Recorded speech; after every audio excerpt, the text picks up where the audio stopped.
Welcome to This Explainer. Today, we're unpacking a story that honestly feels like a dark movie, but it is 100% real life. We're diving into the incredibly harrowing story of Eloisa, a woman who spent her life fighting to escape severe domestic violence. But more importantly, she has an urgent warning for all of us. Her journey is this profound testament to human resilience, but it's also a really stark look at the systemic failures that keep victims trapped.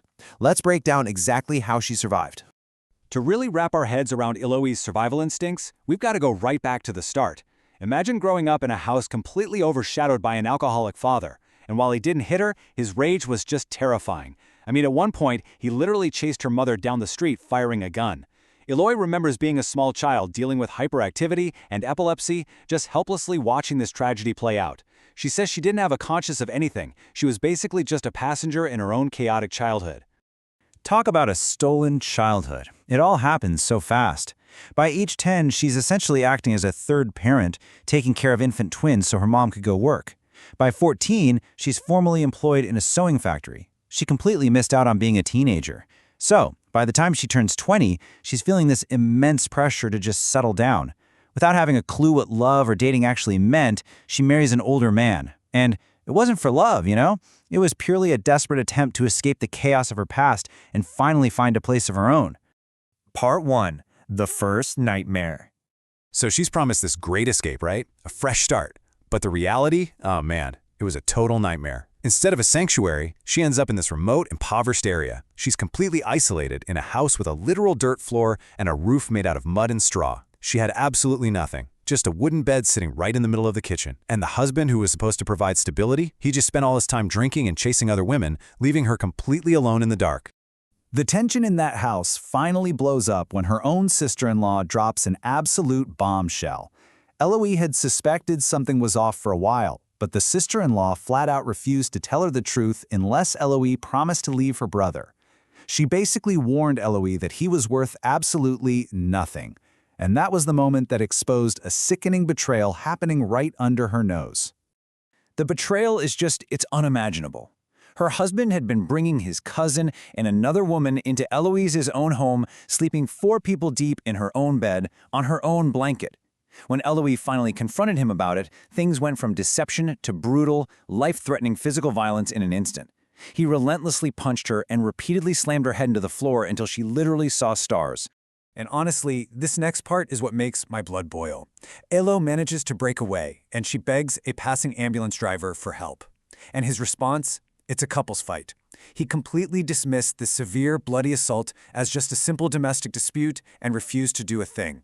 It's such a chilling reminder of how society so often just turns a blind eye and leaves victims entirely on their own. So, left with literally no other option, Elois orchestrates her own rescue.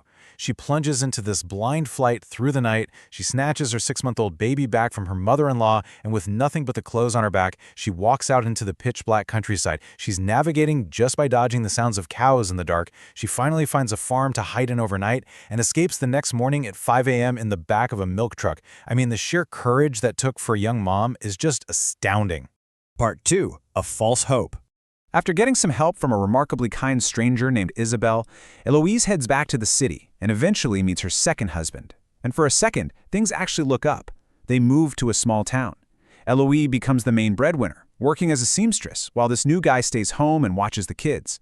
Even her boss told her how lucky she was. It gave her this incredibly powerful illusion of the stability and partnership she had literally craved her whole life. But here's where the tragic irony kicks in. Hoping to give their 4 boys a better future, they move back to the big city. And hey, it worked at first. Her husband lands a very lucrative job. But the descent was shockingly fast. With all that new money, he shifted from having a mild alcohol problem straight into heavy, severe drug addiction. The very job that was supposed to secure their future is exactly what financed the total destruction of their family. The environment just turns toxic. Fights every single day. The cops were always at her door, constantly telling her to just pack up and leave him. But Elois was paralyzed. Her mental health was totally deteriorating, her epilepsy was acting up, and she was just terrified. Like she says, she honestly thought she wouldn't make it alone. When you have 4 kids and 0 family support, the logistical and financial nightmare of leaving can somehow outweigh the daily trauma of staying. Even when she finally tried to get some physical distance by living in a separate house nearby, he flat out refused to accept it. Elois opened up a tiny commercial shop to try and support herself, but he relentlessly stalked her there. He would just pace in and out of her store, scaring away her customers, ruining her reputation in the neighborhood, and completely suffocating her until she was trapped all over again. And it brings us to this really profound question. We gotta ask ourselves, how do you actually escape when the threat literally refuses to leave your doorstep? How does someone break free when their abuser systematically tears down every single physical boundary and safe space they try to build? Part 3. The Last Straw. The answer to that question comes in a violently terrifying climax. It's 4 in the morning. He breaks right through her front gate, completely high, just speaking pure nonsense.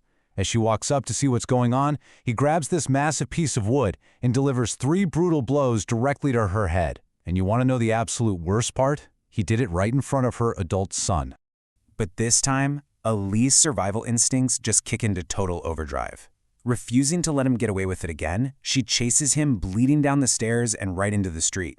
While she's chasing him, he casually pulls 50 reais out of his pocket, looks her dead in the eye, and threatens to use that exact money to go to her family's house and wipe every single one of them out. Thank God a passing motorcyclist and the police showed up and arrested him on the spot.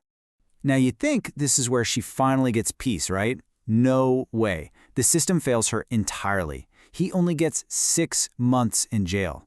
When he gets out, his threats force her right back into his house, and somehow it's actually worse.